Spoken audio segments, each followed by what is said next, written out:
Capítulo 5. Debilidades temperamentales. El sanguíneo.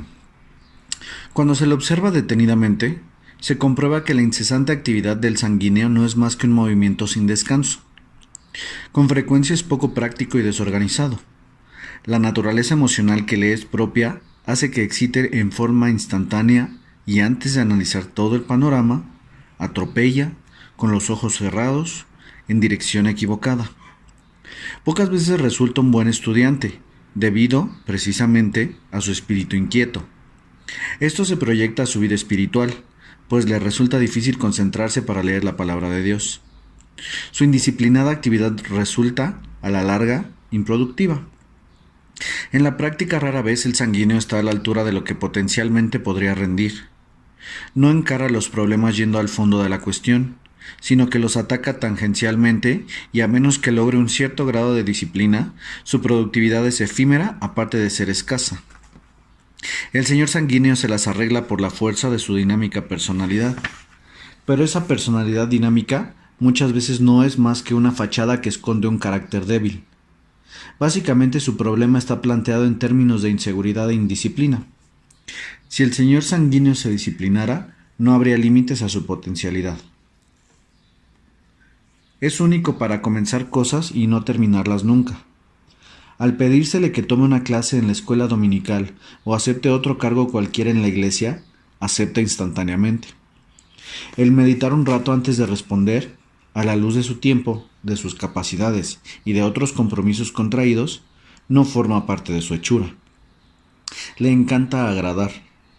No conoce sus limitaciones y si bien actúa espléndidamente como hombre de empuje para un grupo, de no contar con el estímulo del grupo, se le hace muy difícil ejecutar las indispensables tareas preliminares. Sin proponérselo, olvida fácilmente sus resoluciones, citas y obligaciones.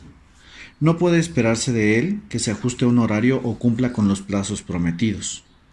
La mayor peligrosidad de su débil carácter radica en el hecho de que es propenso a modificar sus principios morales, conformándolos según el medio ambiente que lo rodea. No es un hombre de resoluciones permanentes ni de lealtades. La personalidad complaciente del señor sanguíneo, que en su juventud lo hace aparecer más maduro de lo que es respecto de los jóvenes de la misma edad, le permite alcanzar posiciones prominentes muy temprano en la vida y por ende aumentar aún más su natural egolatría. A veces domina y acapara la conversación a tal grado que se torna detestable. Y a medida que pasan los años, tiende a hablar cada vez más de sí mismo y a ocuparse exclusivamente de cosas que le interesan a él, creyendo que los demás están igualmente interesados. La inestabilidad emocional del señor sanguíneo surge clara de la afirmación del Dr. Hallesby: nunca está lejos de las lágrimas. Esto es cierto a pesar de ser el temperamento alegre por excelencia. Se desanima fácilmente y puede caer en el hábito de excusar sus debilidades o de sentir lástima de sí mismo. Su naturaleza cálida puede encender su ira por combustión espontánea, y en un arranque súbito es capaz de perder la chaveta. Sin embargo, luego de esa reacción explosiva, se olvida totalmente del asunto. Es la clase de persona que encaja a la perfección en el cliché tan conocido. Nunca enferma de úlceras, se las provoca a los demás. Esa inestabilidad emocional lo hace apesadumbrarse por sus arranques, y está siempre dispuesto a pedir disculpas. En el ámbito espiritual, el señor sanguíneo se arrepiente por la misma cosa 1 y 1000 veces. De todos los tipos temperamentales, el señor sanguíneo es el que mayores problemas tiene con la lujuria. Siendo emocionalmente receptivo, es tentado más fácilmente que los otros. Si a ello se agrega su carácter débil, resulta que muchas veces cede a la tentación. A este respecto, constituye un peligro su disposición a vivir en el presente, ya que piensa más en la tentación inmediata que en su hogar donde le aguardan su esposa y sus hijos. Una de las cosas que debería buscar, bajo la dirección del espíritu, es el don de la templanza o del dominio de sí mismo. Debería acatar el mandamiento escritural: huye también de las pasiones juveniles. Segunda de Timoteo, capítulo 2, versículo 22. Y no proveáis para los deseos de la carne. Romanos capítulo 13, versículo 14. Al igual al igual de lo que ocurre con los otros tres temperamentos, lo que más necesita el señor sanguíneo es ser llenado con el Espíritu Santo. Las mayores necesidades espirituales del temperamento sanguíneo son templanza o dominio de sí mismo, paciencia, fe, paz y benignidad. El colérico. Las admirables características del señor colérico se acompañan de algunas graves debilidades.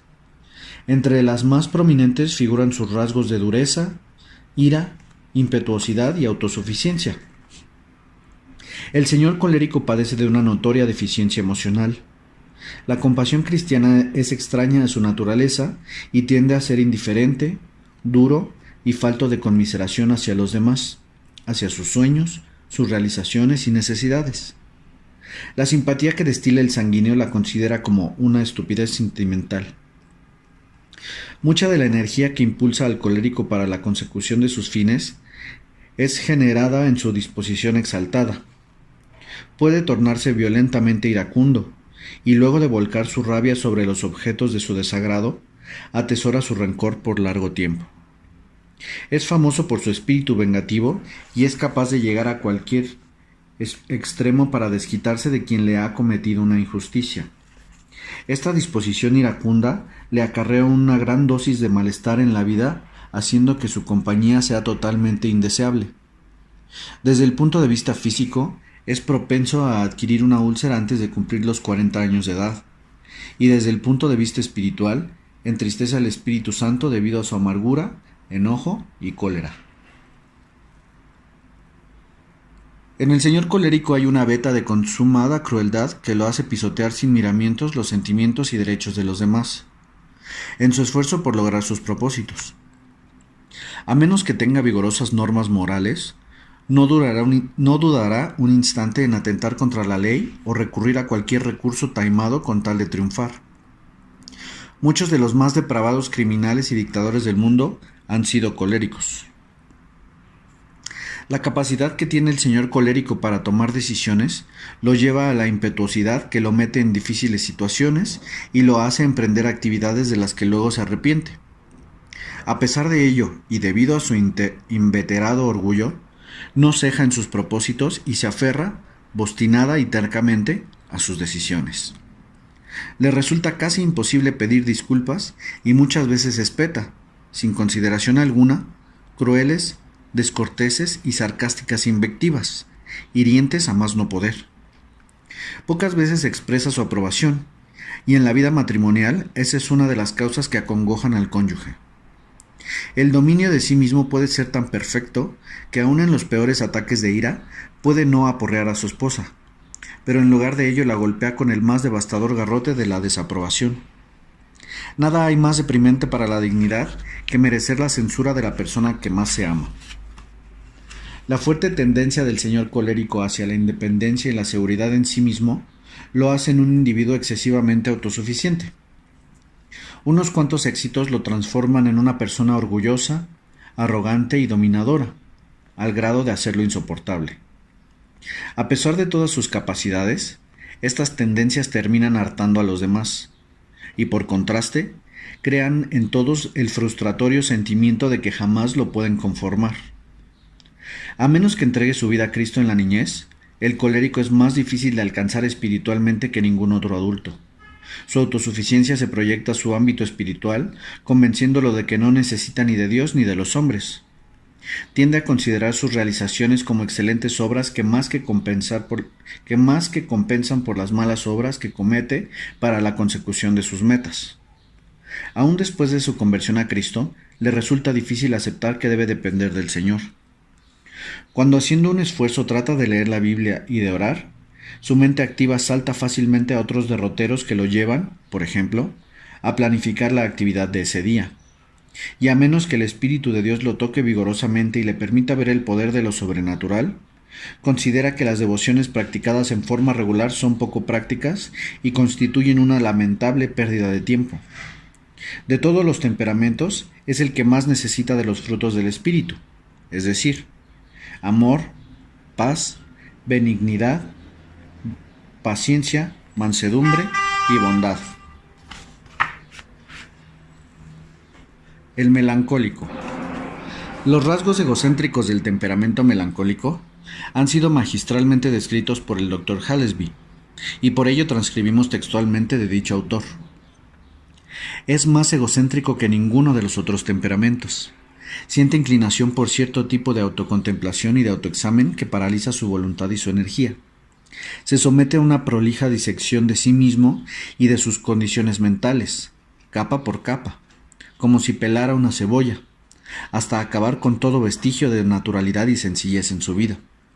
Lo único que le queda es su autocrítica.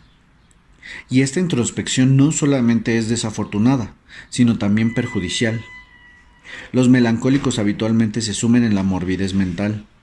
Se preocupan no solamente por su estado espiritual, sino también y de manera exagerada por su condición física. Todo lo que roza al melancólico es para él de máxima importancia. De ahí que ningún otro tipo puede transformarse tan fácilmente en un hipocondríaco. Si el melancólico no corrige este rasgo egocéntrico que le es propio, puede arruinar toda su vida. Su naturaleza sensible, sumada a su egocentrismo, lo hace proclive a sentirse ofendido o insultado con toda facilidad. Literalmente, lleva sus sentimientos a flor de piel. Es propenso a ser desconfiado y dado a perversas conjeturas. Si dos personas hablan en voz baja, se imagina que hablan de él. Esta forma de pensar puede desembocar en los casos más graves de una manía de persecución. Debido a su perfeccionismo y a sus cualidades analíticas, el señor melancólico tiende a ser pesimista. No solamente es capaz de prever el final de un proyecto cualquiera, sino también, y esto para él es lo más real, todos los problemas que habrán de plantearse en la ejecución del mismo. Pero no termina ahí su pesimismo. No le cabe la menor duda de que el resultado final no será ni siquiera tan bueno como se prometió, y puesto que sufrió desilusiones en el pasado, está seguro de que sufrirá una nueva desilusión.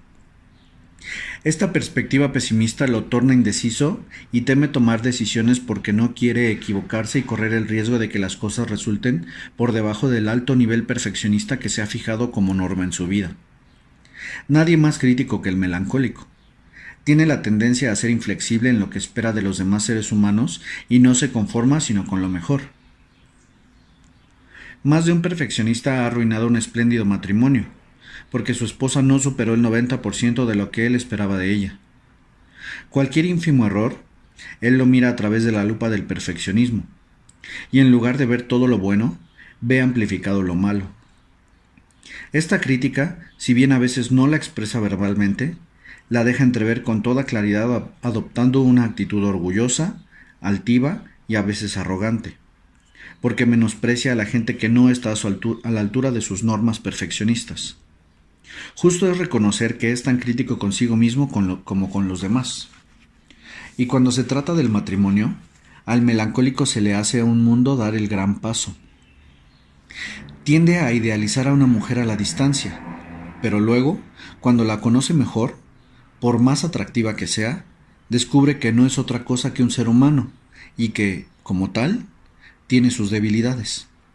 Sucede muchas veces que el melancólico está realmente enamorado de una mujer, a pesar de sus debilidades, pero duda de casarse con ella debido a las mismas. Como lo dice el Dr. Hallesby, muchos hombres permanecen solteros simplemente por el hecho de ser melancólicos. Puede ocurrir que ellos piensen que son melancólicos debido a su soltería. La verdad del asunto es que probablemente sean solteros porque son melancólicos. Ninguno como el melancólico para los cambios de humor. En algunas ocasiones alcanza la cima de una exuberancia emocional, pero eso ocurre como excepción y no como regla. Más frecuentemente, el señor melancólico, a menos que cuente con el estímulo del Espíritu Santo, está triste, deprimido y atravesando un periodo de gran desesperación. Fue esta tendencia justamente la que hizo que Hipócrates pensara en él como el tipo de fluido negro. Esta combinación de tristeza y mal humor provoca un círculo vicioso. Aun los que aprecian cuando actúa tal cual es, se molestan y hasta se disgustan con él cuando atraviesa, sin causa aparente, por un periodo depresivo. En consecuencia, tratan de evitarlo y su naturaleza hipersensible lo percibe de inmediato, lo cual lo lleva a profundidades de tristeza aún mayores. Este solo rasgo puede arruinar la vida del melancólico, a menos que se vuelva a Jesucristo en busca de la paz y de la alegría que solo Él puede brindar. Con frecuencia, su carácter taciturno es el resultado de su manera de pensar, egocéntrica, que debe cambiar para lograr una mente sana y posibilitar que su naturaleza, pródiga y capaz, produzca su máximo potencial. La triste disposición del señor melancólico le crea el hábito de escapar a las realidades presentes recurriendo a la práctica de soñar despierto. Tal es su insatisfacción por las imperfecciones actuales que tiende a mirar al pasado, y más feliz se siente cuando más remotamente se aleja. Cuando se cansa de pensar en el pasado, sueña con un maravilloso futuro. Esta forma de pensar que le permite escapar de la realidad es extremadamente peligrosa. No solamente paraliza su voluntad y energía, sino que puede desembocar en la esquizofrenia. El melancólico debería buscar denodadamente la ayuda del Espíritu Santo para dejar de mirarse a sí mismo y tender la mirada hacia los campos blancos para la siega de las personas necesitadas que lo rodean. Una de las más dinámicas ilustraciones del poder del Evangelio de nuestro Señor Jesucristo es ver al triste y taciturno melancólico transformado por la gracia de Dios y llevado